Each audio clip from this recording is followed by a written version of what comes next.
Hey, voters, I have Leon Lawson with me, and Leon is running for U.S. Senator. Leon, why don't you just tell people a little bit about you, what prompted you to run, your background, and so on? Sure.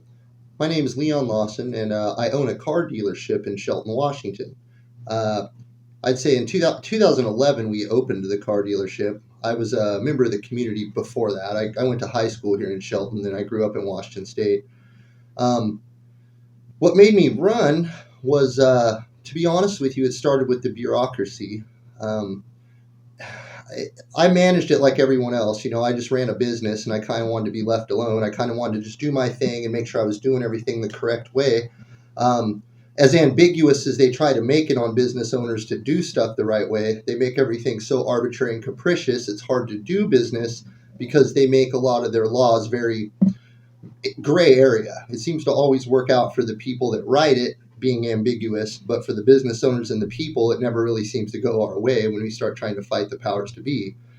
So frustration got me making a lot of noise over there and kind of learning my way through the limited jurisdiction courts, just APA stuff, and kind of learning motions, how to bring a lawsuit, how to complain, how to get your voice in front of the court, kind of thing. And what blew my mind is I noticed that when I started prevailing and I started pointing out a lot of the things that the state, the agencies, the employees were doing wrong, they started taking this stuff more like a personal attack against me. Instead of trying to work with me as an agency that works for the people, they were starting to try and weaponize stuff against me to cover up their lack of either understanding or interpretation or just simple APA stuff. And the more that I would fight them and try and correct the situation, the more they would turn against me to the point to where they were literally acting like enemy combatants towards me. They shut my business down for no reason except for spite and bad faith. And then at the time, I found out that they actually had weaponized some of the DOL agents to come out and shut us down. Yeah, I've got all the evidence. I sued the state and won because it was a tort of outrage. They didn't like me. It was 2017, and I'm right here on the side of the road in Shelton, so everybody drives by. And I was a pretty big supporter of Trump.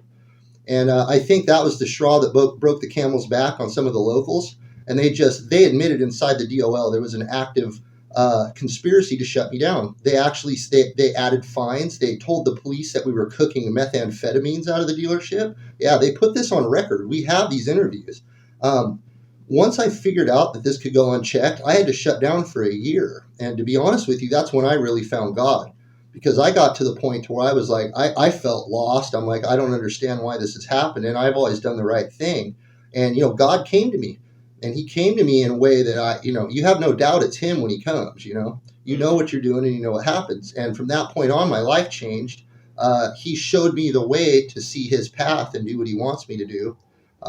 And I gave in to him and I said, okay, man, it can't be worse. I've done everything I can in my life to try and do what I think is right. So I'm just going to do whatever you tell me. You tell me to just fall over dead and sit here and die, then that's what I'm going to do. And what he did is pretty much that. He said, just relax. He said, rest. Don't worry about any of it. Let it go and wait. And that's what I did. And I was able to collect all the evidence I need and actually prove everything they did, put it into court. I've taken down quite a bit of this stuff. And I ended up noticing that every agency in the state is pretty much weaponized against the people. And the laws and everything else are set up to turn it into a for-profit organization. As a business owner, this frustrates the hell out of me, And then the other thing that frustrates me is, you sit there and you're like, we got to get rid of these Democrats. I want to vote a GOP candidate in, I want to vote someone in that represents me, is like-minded, thinks like me, someone that's going to get in there and do with the hard things when it's time to do it, I'm not seeing those people.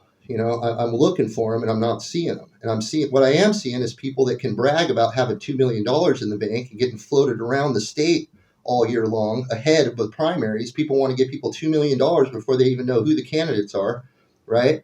And then that person wants to go around and say that they see the hardships. But see, that's not true. I see the hardships. I own a car dealership that gives people cars that are under $3,000. We do in-house financing. We don't charge interest. We try to keep our community going at a very bad time. I see people living in the vans that I get on. I see people homeless and can't do anything about it because of the Deed of Trust Act, because Dodd-Frank won't lend money to businesses. I see people going under because they take the loans the government gives them that are predatory. I see this. These are real people and they're living in the streets.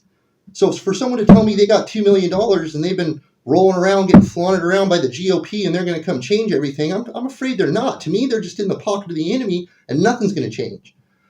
So I felt I had to do it. And God told me I had to do it. I ran for governor last year, in 2020. I'm sorry, not last year. And God kept telling me to do it. And I didn't want to do it. Things just started going good. I got the business reopened. I had things pretty much going well. And this is right before COVID hit. And he was telling me, he's like, I want you to do it. And you can tell when you're not going to do something God wants you to do, those hints ahead of time. Like, you're going to do this or else you're going to pay later. And it got to that point. It was so intense on me that I was in the car and I started crying. I'm like, I've got to do this, right? It's what he wants me to do. And I did it, and I reached out to the people, and I told them what I felt, and I told them what I saw, and I got a lot of votes, and I did well. I can't say I honestly trust the election system in Washington State. I just don't. I don't trust the people that run Washington State because I've had to deal with them as a citizen. So I know that their mind state is not to work for us. It's to either keep it the way it's been running. It's either to keep it the way it's been running, or it's to just kind of cover up and Band-Aid what's been happening recently. And the people inside the state, they seem to just want to do what they're told. And if you start pushing back against them, you just need to be quiet because you're rocking the boat. That's why I ran, is so somebody can get in there and try and give the people a voice, the regular person, not a dealer like me or someone that has resources and understands the system, but a regular person, a fighting chance to do anything. Sorry, I didn't mean to take up all your time. Oh no, you're okay. There's a lot to unpack. I think it's great that you give people an opportunity to get a vehicle without charging them absorbent amount of interest. I mean, I think that's a huge problem.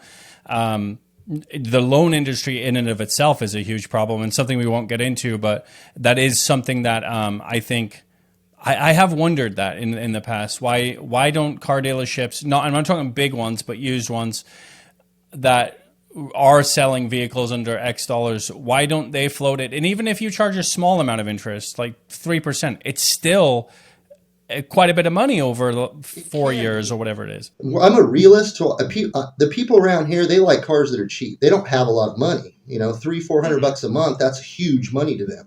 So if I can get them down to $100, $200 a month, make sure they just have liability insurance instead of the full coverage, no interest, things like that, it keeps them going. And a lot of people in this town really rely on us. And we've been here a long time. And I've always felt like we're a store that's here for the people. We have all sorts of people coming here, a lot. And we have a lot of people that are ex-convicts that come around when they get out. We have a prison in town, and a lot of them end up out here. And, we have cars and stuff, and we have things for people to do. We're better than a rehab facility because we give people a direction and actually something to do in life. So they come to us, and we try to do our best to get them into the community. There's a huge problem with the fentanyl and the drugs, and I believe Big Pharma has a lot to play on that.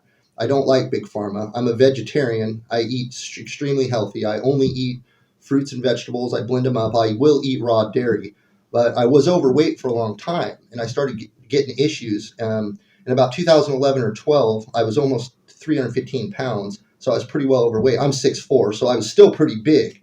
I went to the hospital and the doctors, and they're telling me, oh, you're going to need nitro. You're going to need all this crazy stuff.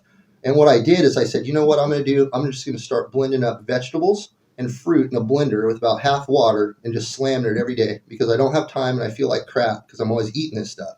I'll eat grass-fed meat only, and I'll just try to keep everything I eat clean. I ended up giving up the meat because I felt so much better getting rid of the sugar and the grain and all these other things. I started feeling so much better, and I started being just a lot healthier in every angle of my life. Well, now I'm a tank. I haven't been to the doctor since, and I have no health problems. I'm down to about 230 pounds, and that's been since 2013. I don't even think about it. I eat a few handful of almonds a week, and I eat a bunch of smoothies and vegetables. I really never eat. So I know about nutrition, and I know what they're feeding the kids. They're all worried about fentanyl and stuff, but they're not worried about all this processed food and sugar and all the other crap they got in the schools. The amount of money they're wasting on these schools in order to do this to the kids is mind-blowing. I want to tell everyone, I'm going to fix all this, but I have to get the straight answers, and they're not giving them to us. Until I get in there and start doing some research and start finding out, what I'm really up against, none of the candidates know what they're getting into. I know this in what I've seen from the people that work at the state and what I've seen from the government.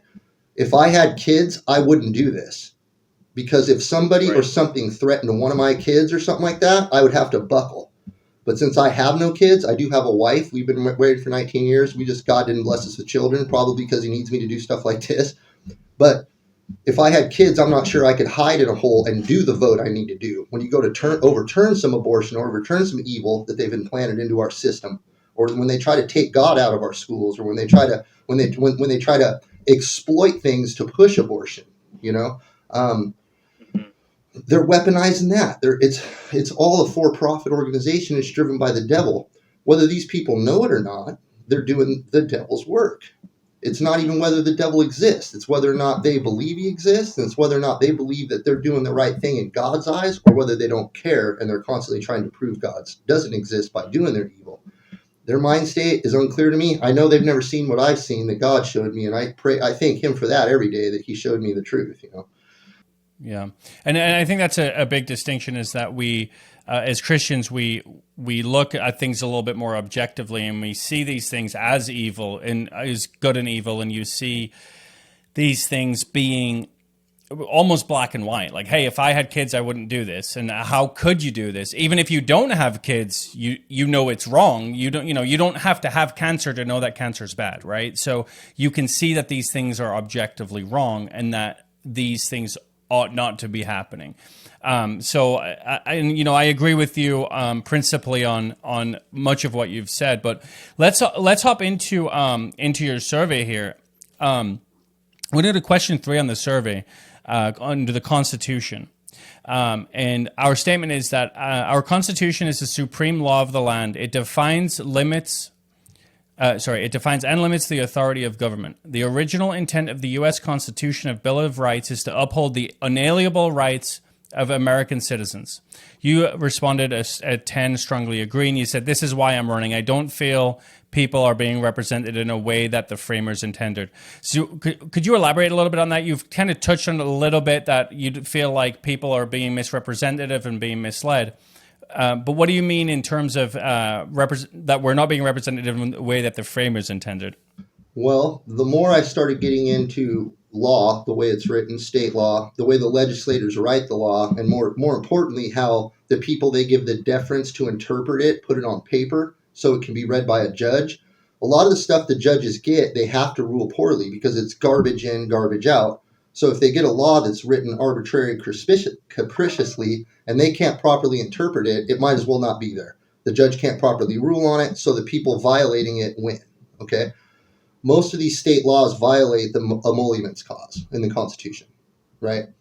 They, in one way or the other, deprive you from access to using the Constitution as law, because they subvert it with these state laws that put you in a limited jurisdiction without a path to get out of it, or the knowledge to get out of it. And if you do figure out the knowledge to get out of it, it comes back down to them weaponizing the court system, or you get some abusive litigation, or whatever you have to do by the players that are on the front line of it. A lot of times those players don't even know what they're doing. They're just doing the same thing the guy before them did. And they know that you're rocking the boat and you just need to quit pushing it. But a lot of the stuff seems to be... Go ahead.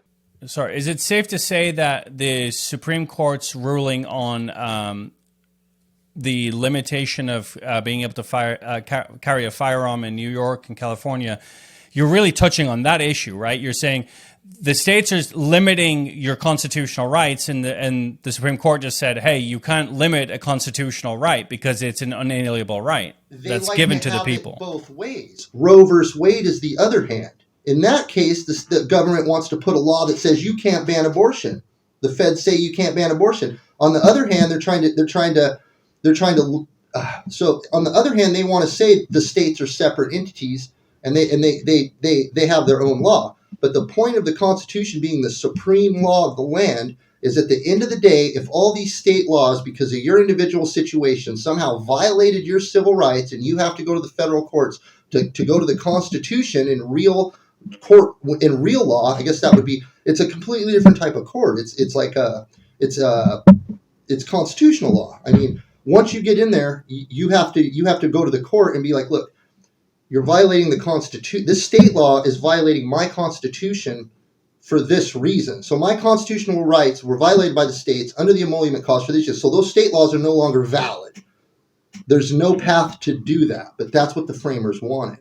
The framers wanted the people to live under the state's rules, live by the state rule. The state rule shouldn't be infringing on anybody's rights. If for some reason that rule infringes on your rights specifically, there's supposed to be a path for you to go to the Supreme Court and say, this law doesn't apply to me because it violates my constitutional rights because of the situations of my case.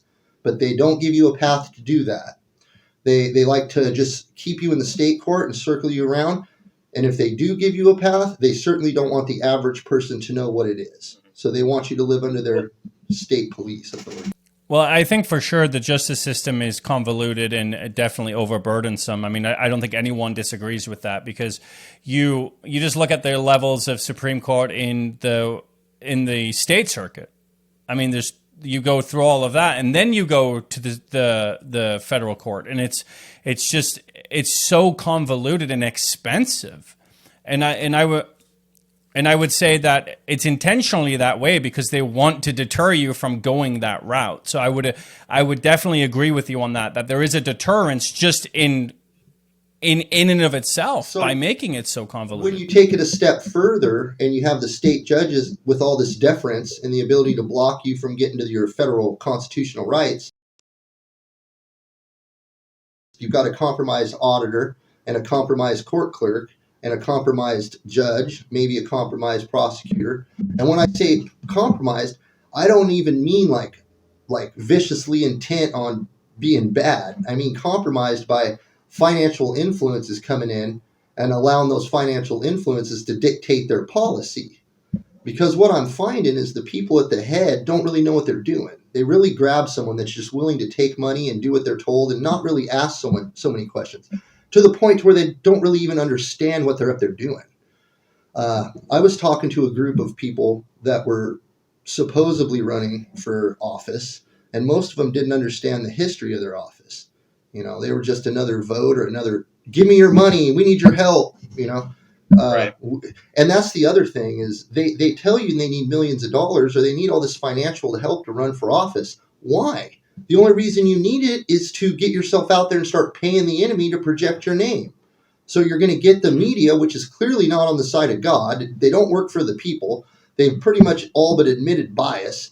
People are starting to wake up to this now, which is nice. I guess by waking up, I mean they don't necessarily trust it 100%, where they're going to go jump off a cliff if they say it's all over, there's an asteroid coming, because that's one of the scariest things to me is their ability to control the masses' psyche.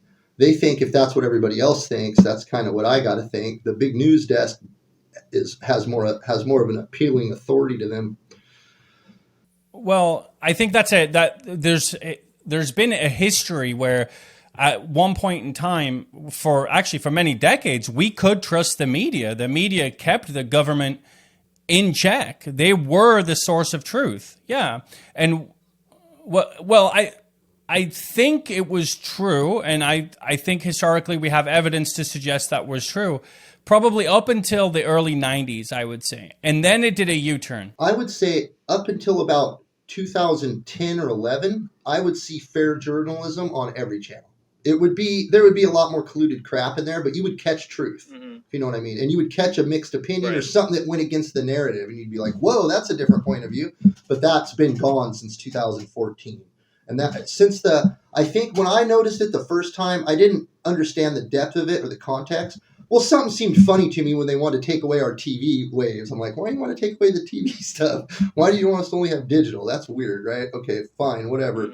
It was in 2014, I think I noticed, and I think it was it was before COVID. They had another faker one before COVID. It wasn't as big of a deal. They would talk about was it the pig virus or the swine flu, right? The swine flu. I'm like, why does this stuff always conveniently pop up right around election time for one? And then it seems to always be like all these major problems that these guys create with these crappy laws always come into being your mainstream talking points every 4 years. They're not going to change them either side. the amount of money Planned Parenthood pays both sides is out of control, right? Just for Roe versus Wade. Roe versus Wade, I don't even think it's about abortion. I think it's more about them being able to limit our rights. If you read that ruling, that reads more like case law than it does a ruling. It's like they went into detail. It's like, am I reading a codification here, or am I reading an opinion? I mean, what is this thing? You start looking into it, and you're like, dude, this is just nothing but an injected power grab. It wasn't voted on by the people, so that's exactly what it was. I don't even care if you like abortion or not. I don't have kids. I don't like abortion. I think abortion's bad. I'm not against having the people vote on whether. I mean, I have some legislation that's kind of in the middle on that. I think that there's probably a way you could allow each girl out there a one-time kind of free abortion if something happens, but bet that you're going to be getting some mental health therapy and a whole bunch of other stuff. And if it happens a second time, you might go to jail.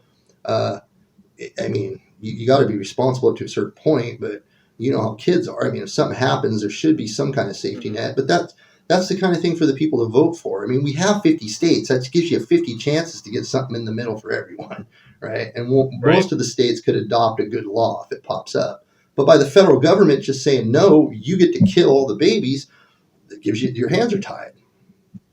Right, and I think that so I would disagree with you on being able to having a one-off what I call abortion for convenience. I would disagree with you just because it's very clear in the Bible. It's very clear morally what we ought to do and we're instructed to do by God. So I would disagree with you on that. However, this is a topic of conversation that comes up with just about every candidate because we are passionate about life. You know, I agreed with you 100%, and then I had a young lady ask me about it once. She said something to me that definitely opened my mind to the ability to look at it. Okay, and she said to me, she goes, "Well, I understand what you're saying," but she looked at me and she says, "Do you think that maybe God has certain conversations with women that just like the conversation he had with you that you don't understand, and that maybe that God has so much control that there's not a life born or a life made that he didn't want to live, or that maybe every aborted baby was one that he didn't want alive? He has that control." And she said that, and I'm like, well, you're 100% right, because God, for me to judge, would go against what he wants. Okay? I don't know what conversations he has with women because I'm not a woman.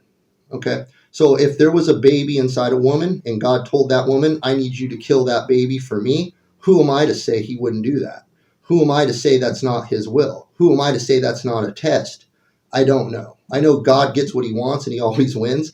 So I would be open to people voting on those laws. And the one thing I'll tell you that I probably wouldn't do is I wouldn't pass a federal law to completely 100% ban abortion across the country, because that does the same thing as Roe versus Wade. It's just opposite. The law needs to stay with the state for good or for bad.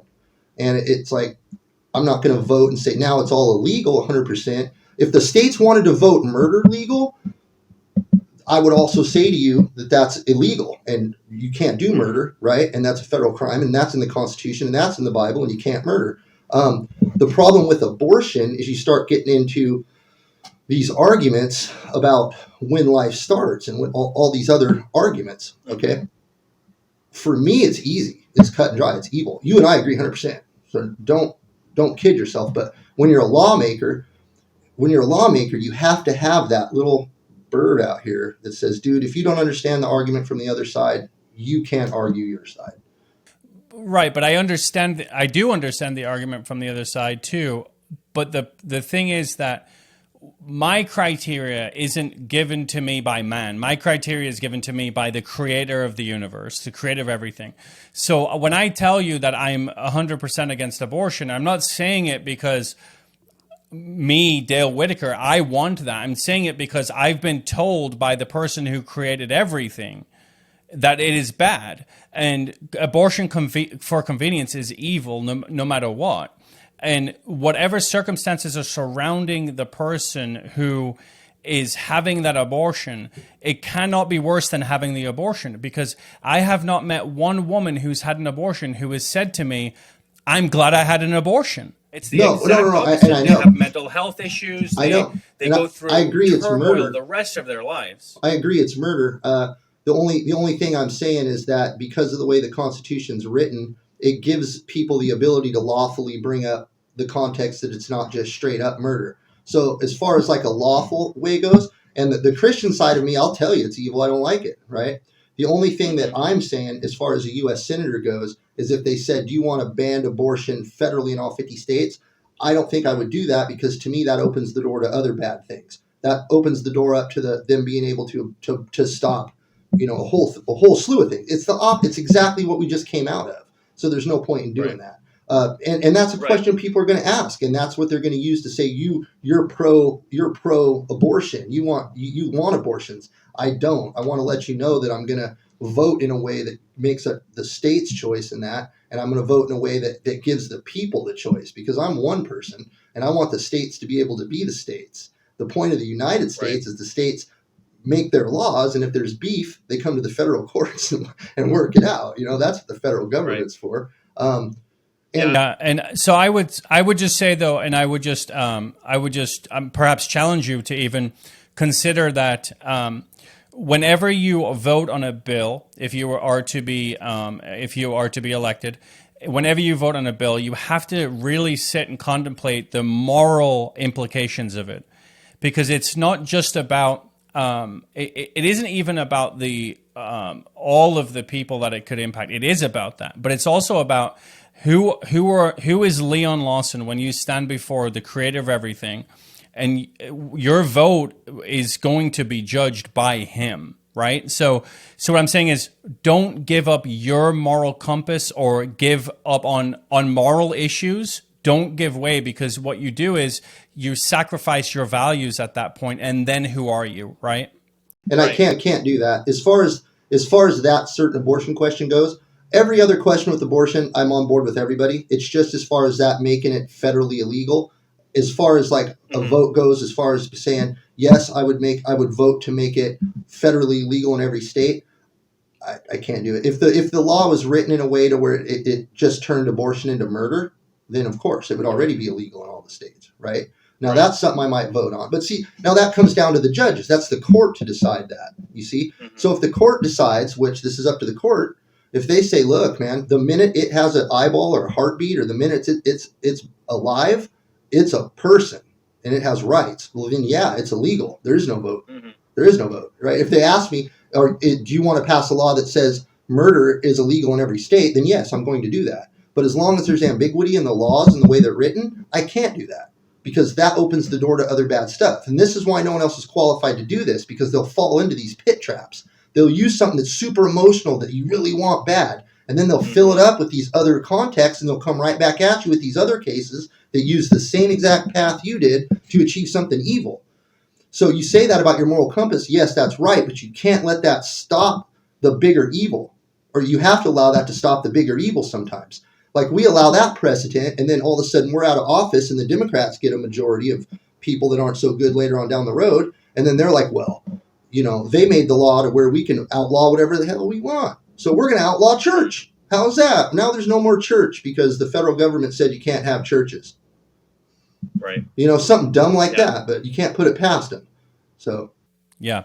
And this isn't even just a one-party issue. This happens on both sides in different ways.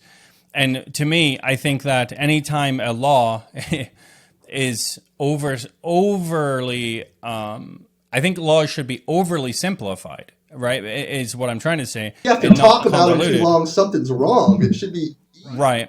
It should be very straightforward and simple. So let's move on to question 6 on the survey, which is property. And our statement is: a person's property, land, possessions, money, opinions, and conscience is protected by the Constitution. Civil government is instituted to protect property rights of every sort. The issue application is that Washington State and Spokane County officials have infringed on the property rights of citizens with burdensome regulations and ever-changing restrictions about wells and water rights. Special interest groups, such as FutureWise, interfere with private property owners developing their own land. They advocate for unnecessary government regulatory control under the guise of the undefined concept of environmental justice. The response is limiting the influence of groups such as FutureWise and protecting the interests and rights of property owners must be a high priority. You responded 10 strongly agree, And your comment was, "This is part of why I'm here." So, do you care to elaborate on this issue specifically? Federal regulation. My goal is to eliminate it. Federal regulation, you're done. If it affects the people, if it affects the state, I'm all about federal regulation. I want to be able to go in and what I want to do is I want to go between the legislators and I want to go between the departments that actually codify the stuff. They interpret and codify it, right? And then you get another person that interprets the codification and applies it. Okay? These are partisan committees that do this past the legislator. So if the legislator writes their intent and what they want, and they're like, I think he means this, or if the legislator writes it in just the littlest of an ambiguous way, they're going to make it say whatever you want. In fact, they can make it 180 from the intent that the legislators were voted in to enact, okay? So that brings us to the questions of like what you're asking about the water rights and stuff. They will just keep pushing. They will push and push and push because it's a for-profit organization. So as long as we allow them to keep doing this, the machine, the way it's set up, is going to keep trying to increase profits. So the harder you work, the more you try to fight it, the more you try to follow the rules, the more profit the system is set to make on you. Now, I understand that's evil, but unfortunately, that's the way it's designed. And it wasn't probably done overnight.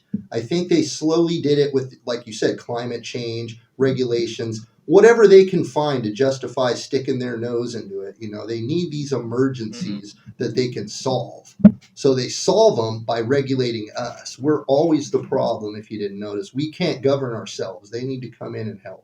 Otherwise, everything just goes. And it is a consistent theme that it's as though, and we saw this throughout COVID and so on. It's, oh, you're not capable of making a sound decision for yourself. And it's well, I ought to, you're literally invading my constitutional right to freedom by forcing me to wear a mask in public. And so go deal with a bunch of 60 IQ people running the state, you know, and they all have handlers. You go in there and you're talking to these people and it bounces off their heads. They just keep telling you, you know, you just got to do what you're told and, you know, it's above you and you can't change nothing and your voice don't matter. You're an idiot for trying and you just need to go your own way and quit messing with us. We have to stop them. Right, we do. And this happens on both sides too. And it's so infuriating because it'll keep happening until we watch the candidates. You got to look them up, find out where they come from. It's not hard to find out where I come from. You can come out here and just throw a rock. You'll hit someone that tells you about me. Right. And that's the big thing. And that's what we strive to do, what we believe we vote, is we tell people, hey, here's who this person is. They respond to our survey, and now we're doing these interviews, and it gives people the opportunity, like yourself, where it's like, let's tell people who you are. Let's tell people. The media blacked me out. Enough of that. The media blacked me out. They won't say a word about me. They've already, in their mind, Tiffany Smiley's running against Patty Murray in November. There's no talk about anybody else. Forget it. And that's because they're really scared. Because I can talk circles around Patty Murray because she doesn't know what she's doing. She has to hire 100 people to make it look like she knows what she's doing. She has 100 people in her staff. Do you know 100 people? If you went to go hire 100 people to do it one job, and what has she done? How many years has she been there? Think about how much better life was when Patty Murray took over. The world was 35 years ago? That might be before I actually was. Most of us weren't even born. I'd have to look at when she was in the state. Most of us weren't even born. I was, but a lot of people weren't born when Patty Murray took over. So they know nothing else. What does Patty Murray know? We don't know. All we ever heard her say is, I'm going to keep fighting to do the same nothing I've done for so long. And whenever it comes time to vote, I'm going to come up with some radical opinion that it seems nobody agrees with. But yet somehow she can sit up there and justify it. Just like Pamela J. Paul can get up there and scream about being racist all day while she's literally a racist. And it's like, you guys, the word, here's how history is going to reflect these people. They're going to reflect these people as the biggest evil they did was acting like they were against Nazism while actually being Nazis themselves.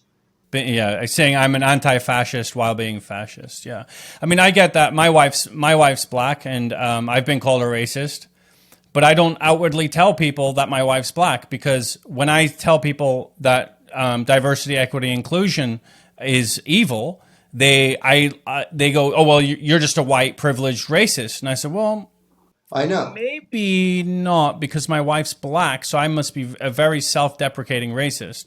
So how now I've disarmed you from that. Now, do you want to have a conversation, or do you just want to call me names? I sold cars on South Tacoma Way for like 10 years. So I know the street pretty well. And that's not the only place. I mean, I grew up kind of poor, and I know. I have millions of black friends, millions of Mexican friends, Asian friends. I don't even look at color. I don't even think about it. I mean, I do because sometimes we pick on each other with racial jokes because that's fun. But other than that, I don't look at color. You know, we have so many. They were talking about, they talk about the border and getting the border straightened out and everything like that. I don't know what's going on right now with that, but it almost seems like fake news to me a little bit, because I'd say in 2015, my town was literally like Mexico, and it was so many people here that it was crazy. It was 90% Hispanics couldn't speak English. They were everywhere. It's not like that now. There's not even close to as many. I'm just talking about my neighborhood and what I see. Now I'm in a small town, but our Hispanic population is a quarter of what it used to be. So they're telling us that the borders are open and that it's bad. But for us around here in real time, the crisis isn't hitting us hard now. I believe in the border laws, right? And I believe I think the system needs to be set for immigration, and you need to be merit-based if you want to have any kind of advantage over anyone else in line. It needs to be merit-based. Otherwise, you're just right in line with everyone else, and you're going to wait the full term of the system. You shouldn't come into the country till you're done. I'm not even sure you should be allowed in to visit until you want to commit to becoming a citizen or admit that you're coming to just visit. Well, I think so.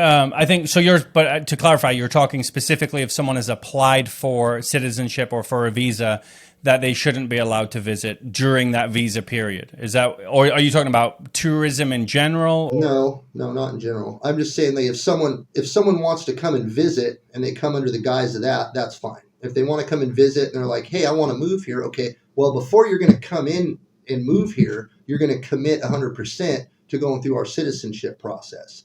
If you want to come and visit, that's great. You want to come and visit, you're going to leave the day you say you're going to leave. If you do try to become a citizen, you're going to be punished for that because you're already breaking our laws. Right. So there's two things here that I think when you say this. First, when someone comes here as a green card holder, they went through the process, waited, or won a lottery or whatever. They get their green card, they come here. The reason why they aren't automatically put through the citizenship process is because as a green card holder, you don't have the rights as an American citizen.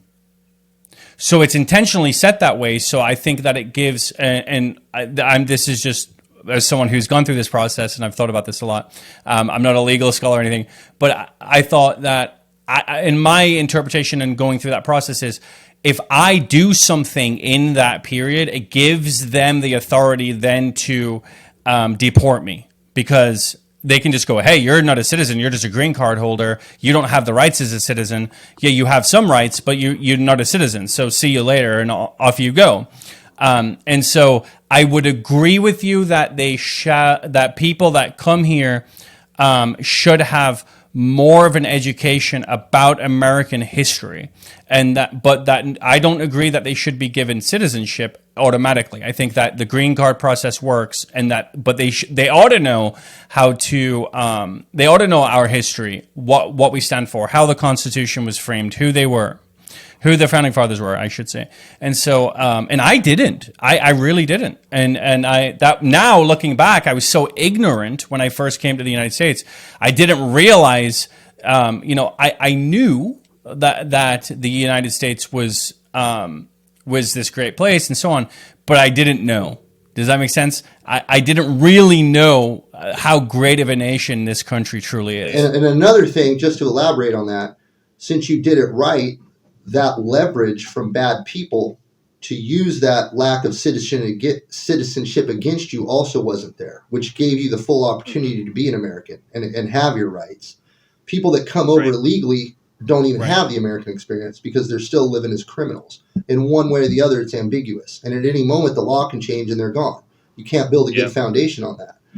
My friends that are here, I have several friends that are Mexicans, and they came up from Mexico and started businesses here many years ago. They're all really rich. For one, for two, they've all done it legally, right? And they have a few family members that back when they first came over didn't want to do it the right way, right?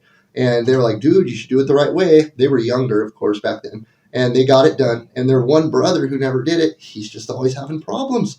It's always can't get back over the border when he goes home, or it's just always something. So it's not even worth it for the people getting over here living illegally to do it. It's better to make it strict, force them to do the right thing, and then when they get over here, they get to really experience the American dream. I think that I have a lot of ideas for this that I would love to put on paper and start showing people, but we need a lot of senators to be on board. So everything I write is going to get hacked up and modified probably, because I'm wanting to set up schools down there, right, with different type of.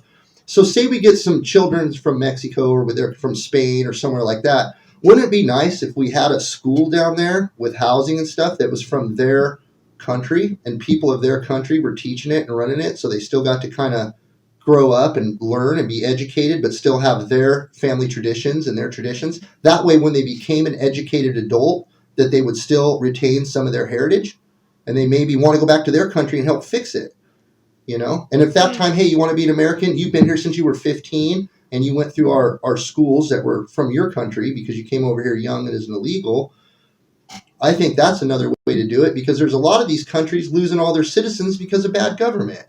So you're losing a lot of the real people from these countries are being trafficked, or the more you look into it, the more you know how evil and bad it is. And it's hard for good people like us to face that evil, because we feel limited on what we can do. Right. There's I think that I would say that it's definitely not a straightforward issue. The border issue it's only straightforward in that we have laws, and we should, if we have a law and that law is on the books, they have to be you have to enforce the law. Consistent and equal. We can work it out if they're consistent and equal.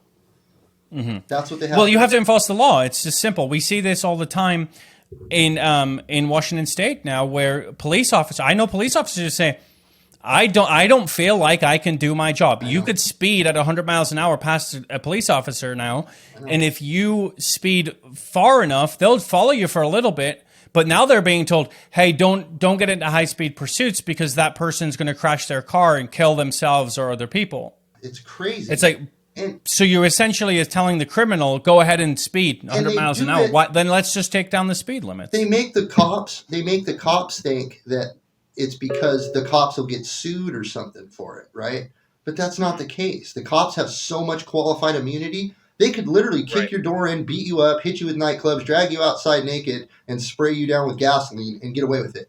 Unless you're like me or someone that works with the state that has a special relationship, or they owe you a duty of care. But if you're just one of the mass populations, or if it's caught on camera and it's clear that there's no, you're still in trouble though, and that comes back to the constitutional stuff. You can't sue the state as a for your civil rights violations. You can sue that officer directly, right? And you can bring that officer up, and then the state can decide whether or not they want to pay the insurance company wants to pay his misconduct or whatever, right? But the state's always. Go ahead. There was actually a case very recently, and I'd have to find it again, but there was a case very recently where a police officer mishandled a citizen for no reason, and not only was he fired and so on, but they stripped him of qualified immunity. That's because the state fired him. So what happened was, and this is the catch-20. The marijuana laws work almost the same way, and I'll tell you why. And it's all because they want to be able to have the leverage to where it's illegal if they want it to be, or it's legal if you want to be. I think a lot of those laws were set up to get rid of the cops that wanted to really follow the law. Obviously, think about it. Some of the cops are going to start seeing this illegal stuff, and they're going to start asking questions. They're going to start researching. They're going to start looking into stuff. It becomes more beneficial at one point to maybe just get rid of those pesky cops and try to get the ones in there that are going to kind of, go with the flow and not ask so many questions. So Great. They can set something up and, oh, hey, we just fired that cop, stripped him of his qualified immunities. We paid these people out. You're done, right? But still the state's choice. If the state didn't fire him and sanction him, he gets away with it. So that's what it comes down to. If that person can convince the state to do their job and hold that officer accountable, then the wheels of justice might turn. The state's still not going to cover the claim, so you can sue the cop for whatever he has, but he's not going to have the millions of dollars to pay you. There are a few RCWs that say the state will pay for any employee that violates that. But once again, you're going to have to get past the qualified immunities, and the state's going to have to agree to do it. That's how they set it up. So you could sue the state for violation of your civil rights in federal court, and you could try to treat the state as a person, but they're going to try to block your ability to bring it there under jurisdiction or because at the end of the day, they're violating your constitutional right. But they're going to say, oh, the state's not a person, so they didn't violate your constitutional rights. The employee did, but now they've got that ability to sever themselves from the actor. Right.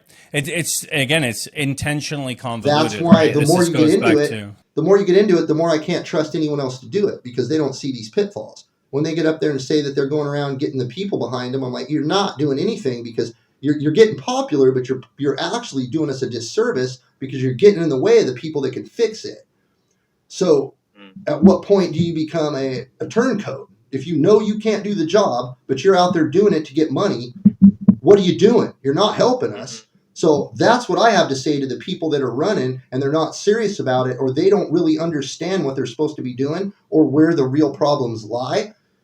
You need to step aside because we need to fix this. And this isn't me trying to do this just to win. It's like I'm serious about this. If you guys can't come out and put down on paper what's going on and show a real result, like how you're going to go. I sold cars for a long time. Grant Cardone, I love Grant Cardone. I was trained by him, so I know about that energy and how to sell. We have 100 other senators that I have to go sell. I have to sell them on my ideas. I have to sell them to pass these bills. You think that they're all partisan and they got all this money, right? And the people are giving them this money. It's going to take me to go there and use leverage against them. I'm going to say, dude, I'm going to expose you for this. If you do not vote the way we want, if you don't do the right thing, I'm going to shine the light. I'm going to have to do that, maintain my cool, keep friends with them, find out what makes them tick, keep that entire relationship, but still tell them how the cow's going to eat the cabbage. Most of these politicians aren't interested in doing that. They want to be popular. They want to, they want to have 100 employees doing this shit. Well, guess what? They're hiring lawyers, dude. And the lawyers they're hiring, guess who they work for? They work for all the same people causing the problems. So they're just talking to their own lawyers from other states, working for a different senator to get it done. Until a real senator says, no, dude, I'm not going to do it, and I'm going to write the laws. I'm not going to sign your 24-hour trash. I'm going to write the bill, and if you give me that trash, I'm going to start injecting all my shit in it and not give you a chance to read it. Sorry about the language, but that's kind of what you got to do, right? You got to fight fire with fire. Well, I think one of the recurring themes that I've had with a lot of the candidates is transparency. And that's the biggest thing is there's so much that happens behind closed doors that we, the people, don't really know what's going on. And neither do we, any the people, of them. don't know. Neither of any of them. Right. I mean, when the thing that always comes back to my mind when I think about legislation and bills is remember when Obamacare was being pushed through the legislature? Oh, Lord, yeah. And they gave him like 24 hours and they were hand trucking in the bill. And it was literally as tall as the hand truck. You have to pass it before you can read it. Lordy. Yeah, right. It worked. It worked. She got away with that. Yeah, it did. And it did work and he got away with it. That's why they keep doing it. It works. If you keep voting for the Republican candidate, they're going to keep putting puppets in there. It works. Watch what happens when I win the primary. You're going to see some crazy thing. You want to see some fireworks? Olympia's scared to death of me. That's why you don't hear my name on the news. Because if people start looking into the kind of pain I bring them on a daily basis, they're going to be like, that's our dude. We need him in there. I can't wait. It'll be like Donald Trump Part 2. Election night 2016 all over again. Well, and I think the biggest thing here is that we need people like Donald Trump, like DeSantis, And these are just Republican versions. I would even say like Bernie Sanders. And when I say that, I'm talking about people who are principled. They will stay with their principles. Hey, I don't agree with anything Bernie Sanders says. I mean, I get what you're saying. He's Nothing. loyal to his cause. But He's loyal to his cause. He's Bernie at least. for 40 He's Bernie. years. He's a socialist, but he's a socialist. Right. yeah, for 40 years, that man has stood by the same principles and the same value, if not longer. Probably longer. I mean, you look at his voting record, it is linear. He was a radical. There is No wishy-washy. He was a radical back in the 60s. I will say that Bernie did himself a disservice in 2016. Well, I let Hillary get away with it. When he let the DNC push him over The money. and say, "Here you go, He took the here money. you go, Hillary." He took the money. That's Yeah. what they do. So he did himself a disservice, and he lost a lot of his loyal supporters. He had a lot of loyal supporters, and he lost them all because he rolled over. But he's one of the ones that taught people. You know, they might get up there and talk pretty, but it's like, man, you got you got to have the skill set. He gets up there and yells and screams about all this crap, but he's not in there fighting the powers to be. He's taking money from them.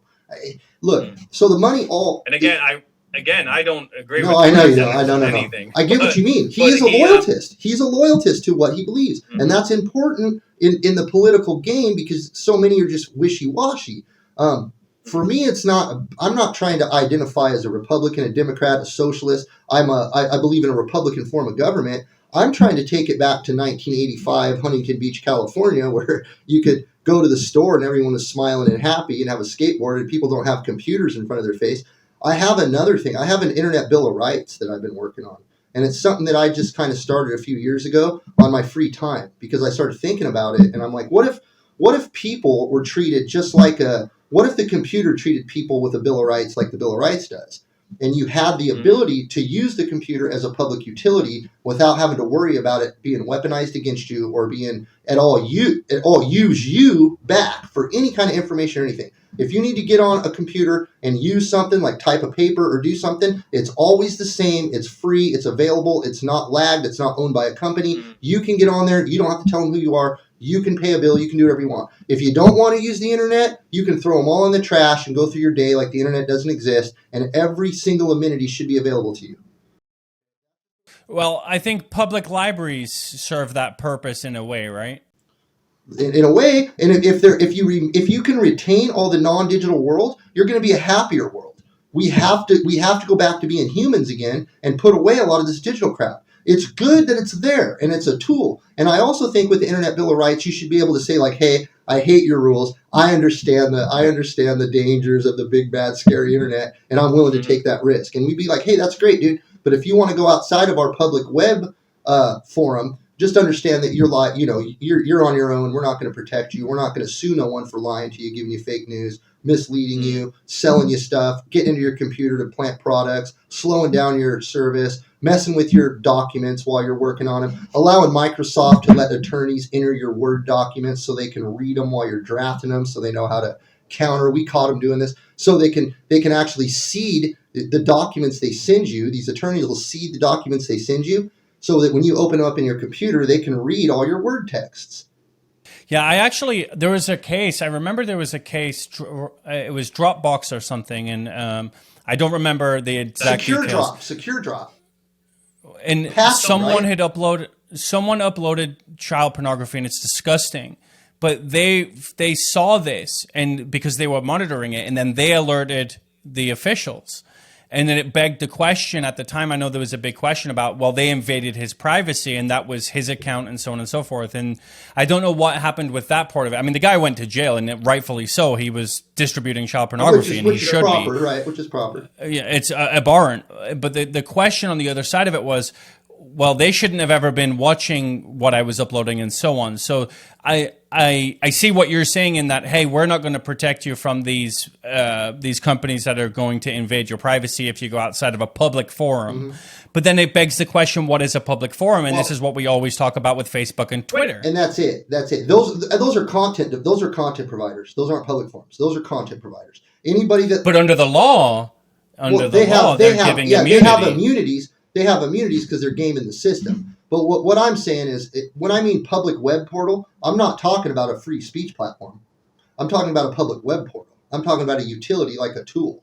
So you So might not you're be on there. saying like you would go to www.publicwebforum.com or It's just whatever. say You you log go in. say you go to public web. You say you go to the public web portal. You're on the whole internet. That's like an American infrastructure. It's only accessible to Americans. You have to have a little ID code to get in or whatever. You get in there and you'll be able to access stuff like your banking. You'll be able to access stuff like your power bill. You'll be able to get onto some Word and type up a document or something like that. You'll be able to use some of the standard utilities like a computer. You can send emails and read emails and stuff.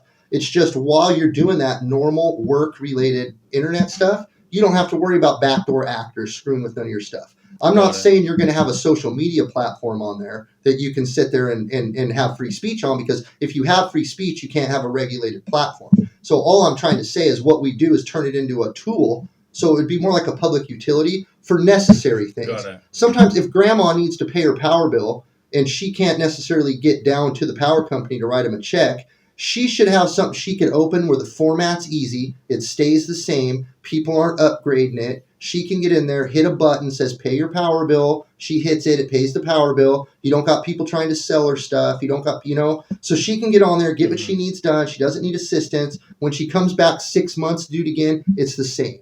And it's a public portal, and it's boring and it's not fun, but it keeps the people that don't want to mess with the rest of it out of it. So if you want to go and you want to start messing with all the online stuff, you're going to probably need to understand and take a class on what your rights are and what your rights aren't. And when you do agree to get onto other people's platforms, you need to be educated on what they could possibly do to you. Some of this new AI stuff is crazy. Some of the hypnotism they have out there is crazy. You start mixing that hypnotism with big pharma and their known corruptness, you can have some real problems. You start getting into some Nazi Germany stuff, I don't believe a lot of the fentanyl is coming from Mexico. I think a lot of it's being made here. And I know that's big allegations, but what I've seen on a lot of the documents, it's not making sense. It seems like a lot of it's being made here and a lot of it's being supplemented for true pharmaceuticals, because I believe the bad powers to be have got control of every aspect, including Big Pharma. And I think Big Pharma has been turned into a weaponized drug gang. The state of Washington operates as a drug gang just with the marijuana. They pick and choose their winners. So they say, okay, it's federally illegal, but tell you what, you give us a bunch of money, you buy a license from us, we pick and choose who can do it, then you can buy and sell all the marijuana you want, and if the feds come after you, we're going to protect you because we're your drug gang, your protection gang, see? So we're going to stand in the way to not do that. That's the same as like your third world countries with drug gangs and Talibans and stuff like that, right? So now the Washington State's officially become a drug dealer, and they're just saying, hey, don't worry about it. I got people in the feds. They won't bust you because you're paying us. There's no difference, and that violates the Constitution because it violates equal protection. It's unfair practice. The best one it was though is so you take a protected class and you tell one of them, hey, you guys can sell marijuana, you guys can't, because you guys, we just decided you can have a license because you won a raffle. Those aren't rigged. As for you over there, you guys can't. Or you can afford to, like anyone can grow pot. So your point is anyone can grow pot, right? You can grow it in your back garden. But in order for me to profit from doing that, I have to pay the state, and then I have to collect taxes and remit those taxes on behalf of the state, and so on and so forth. And if you don't pay the state, you go to jail because they'll just put you in jail for it. Right. So I understand what you're saying from that perspective. Yeah. And it's like people can draw all the lines they want and say, oh, this and that, but at the same time, you have to look at the 40,000-foot view and see what they're really doing. Because it's easy for us to be in America and not think of our government as like the Taliban or something like that. But it's like, at what point are they? I mean, I think a lot of times they know about the fentanyl and they're allowing it. They know about the human trafficking, they're allowing it. They have questionable voting practices to get questionable people into position, and then they write the laws so that they can evade justice because it's too ambiguous. You get garbage in, garbage out. The judge has to throw it out because he's like, man, I can't tell the intent of the legislator based on this horrid codification. And because both sides can be right, it's ambiguous. Because it's ambiguous, I can't make a proper ruling based on the legislative intent because nobody knows what it is. And that's by the bad laws written by the sneaky attorneys that get put in there that write the laws for the legislators that get elected who don't know what they're doing, but they can get up there and yell and scream that they're going to push for change. It's the fish shakers out there telling you they're going to change it, and they're They're just another gatekeeper, you know. Yeah. Well, I think there is a lot of change that needs to be had, and I think we're starting to see that now. I think, Roe v. Wade was clearly a landmark It was decision. a wonderful day, Gives man. the that was people the that was an power. awesome day. That was one of the best days in a long time. Yeah, and so that, and I do believe that that's the start. I think that people are waking up. They're awake, not woke, and they're really starting to understand that they're being misled, they're being mistreated. And I think mainstream media has played a big part in that, and they're suffering for it now because you have all these smaller, independent media just channels. These aren't even corporations or anything. It's just sometimes a guy in his kitchen with a laptop, right? They're all doing it for money because money's become such a big thing for all these people, right? The problem is the money's illegal. If you want to get technical and you want to start going to the Constitution, and this is why they don't want people like me in there, because I asked this pesky crap. Have interest rates from the Federal Reserve. Why are we borrowed money? Why? Why are we doing that? Why are we paying this? Why do we have inflation? Why do we have these interest rates? Why aren't we gold and silverback like the Constitution said? What amendment are you guys using to take away the gold and silverback currency? Right? What's going on? How? Yep. Why is Russia getting richer than us from your stupid sanctions, and I can buy $2,000 worth of gold in America, supposedly, even though the prices of metal go down while the inflation and gas go up, and then Russia's getting $3,000. They're giving up $3,000 in Russian money for gold that you guys are wanting to pay $2,000 for. When that dam breaks, you guys are done. We turn into Venezuela. Toilet paper's $100,000 a roll. Our money's worth nothing at that point. And that's where we're at. It's just they've got the fog of war. Nobody knows, right? But when they find out, they're going to be mad. And I think a lot of the people that allowed the country to get this bad, the older folks that are really into money, spent their whole life selling out God and looking the other way and wasting their lives to try to become financially independent and rich, so worried about money and not other people. Those people are going to have a reckoning. And I think that has a lot to do with like what the Bible says. The ones that were rich will be poor. The ones that were poor will be rich. Because for us to have God in us, we don't care about money. I don't care about money. I could be broke and empty and dead. You could take everything I own and throw me out in the bushes, and I can have conversations with God and be fine. And I'd probably be like, well, thank God, I don't have to worry about anything. I'm just going to sit here. No stress at that point. It's Man, just, if it starts raining, I better figure out a tarp. You know what I mean? Right. But then I'd be like, I don't have all these pressures anymore. He's doing this to me for a reason. Unfortunately, he's not going to let me off that easy. He told me, he goes, I gave you all these skills because you have to use them for good. You can't just sit at your little car dealership and sell cars, have fun, and make money. You got to go do real work. You're capable of doing it. You understand it. Most people don't. You get a grasp of it that most people don't. You have the ability to sell it to people. You have the ability to be the stage present. You can be the leader that we need. God told me, and this is how you know it's God, because only God could come up with this. He says, I'm no angel, but I need you to be one. Well, he created the angels, so he's better than that. But yeah. He's no so, angel. well, let's leave it there. Let's leave it with that. I always think, I always wonder, I'm like, I think God and the devil collude. they're probably pretty good friends. He's probably tells Satan, hey, I need you to go do all this evil crap to test these guys. And he does it, Well, I don't think they collude. I think it's very clear that the devil was disobedient. Yeah, he didn't listen. Yeah, but I get the joke. So why don't you just tell people a little bit? Why don't you tell people where they can find you and how they can get in contact with you? I have a website. It's leonlawson.com. That's probably the best way. There is an email link on there. You can email me. Honestly, that's the best way. I am on Facebook, but Facebook's so bad. I don't know who's bots and who's real. I've got like 5,000 friends on Facebook, like 10 in real life. So I don't know. But I think they're real, but I don't know. I did get a lot of them when I ran last time. So I do have a lot of supporters on there that are like-minded. But the problem is I'm always wondering if they're bots, for one. For two, you get so much negative energy on the social media, and then I'm like, man, these people are saying this, but who knows what's going on in their life? And also, are they even real? And they have to answer to God later, and I'm not going to let any of that worry me. But for good or for bad, I end up not answering on there, talking on there, because I don't want to waste my time talking to people that aren't real or talking to just the air about fake media talking points that don't advance our country. Because if I put myself out there to argue mute points that don't matter, I'm just doing all the people a disservice by showing I'm just another one of them. And not only that, I'm putting myself out there for the enemy to try to pick me apart. So it's like, Why?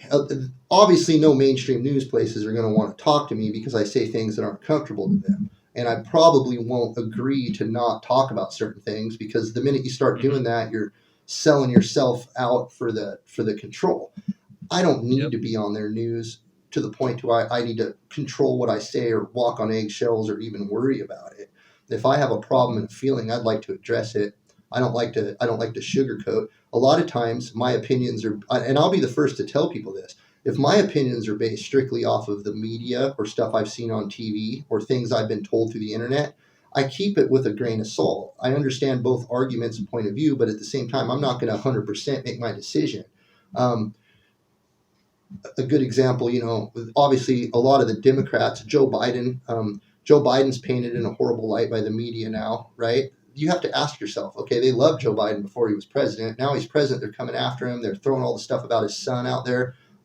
Blackmail, it's all horrible stuff, don't get me wrong, but it's like, why are they bringing it out? Well, it's obvious. It's because he's doing stuff they don't want him to do.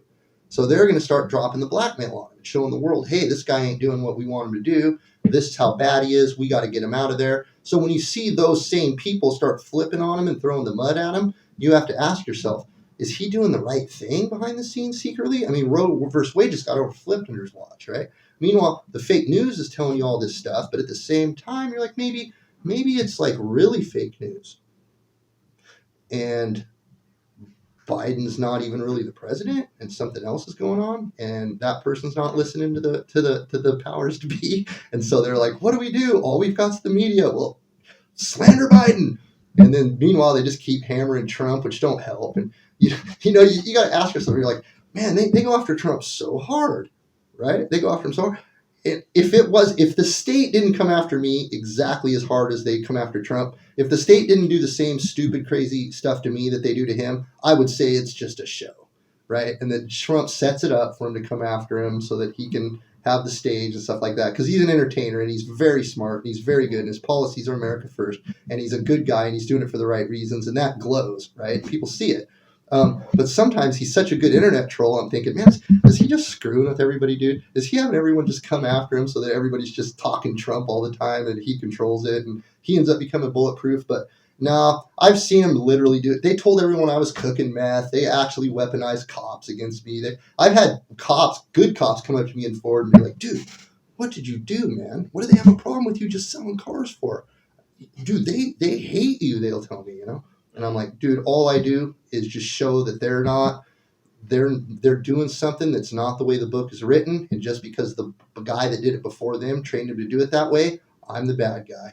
I'm the bad guy because I know that they work for me. I'm calling them out on it. I'm making it uncomfortable. I'm forcing change. They got to get liaisons to deal with me because your average employee isn't got the law skill to know how to walk their way through an issue with me. They're going to set 50 traps because I'm going to lead them do that, because my goal is to expose the broken system and fix it. I want to be part of the cleanup, not part of the cover up.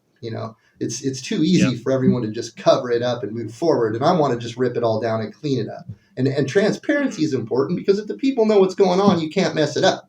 It's like, if you guys can see every step of the action, that's fine. Now, I say that now, and then I get in there, they're like, hey, just kidding, we're ruled by dragon overlords, and we didn't tell you. So have a fun telling the people that. I'll be out there. You guys don't want to know. I don't know. Well, if aliens exist and you find out, can you let us know? Because I'd love to know. Well, I'll tell you what. I think they're trying to hint around something like that now. Like, maybe they haven't told us. I bet you there's a bunch of tech we don't know about. I've seen a lot of examples of tech we don't know about. Some of the nuclear stuff they have out there is so good and clean, and they just lie. They're like, but it's a bomb. Look over there, a pterodactyl. And I'm like, what are you talking about? That can fix everything. They're like, nothing to see here. Like, well, with that, we'll leave it on that note. And so it's LeonLawson.com? LeonLawson.com. You can find me. Hope I didn't take up too much time. Nope, you're perfectly fine. LeonLawson.com. Thanks for coming on. Thank you for having me, man. You're one of the few places that give me a platform. Of course.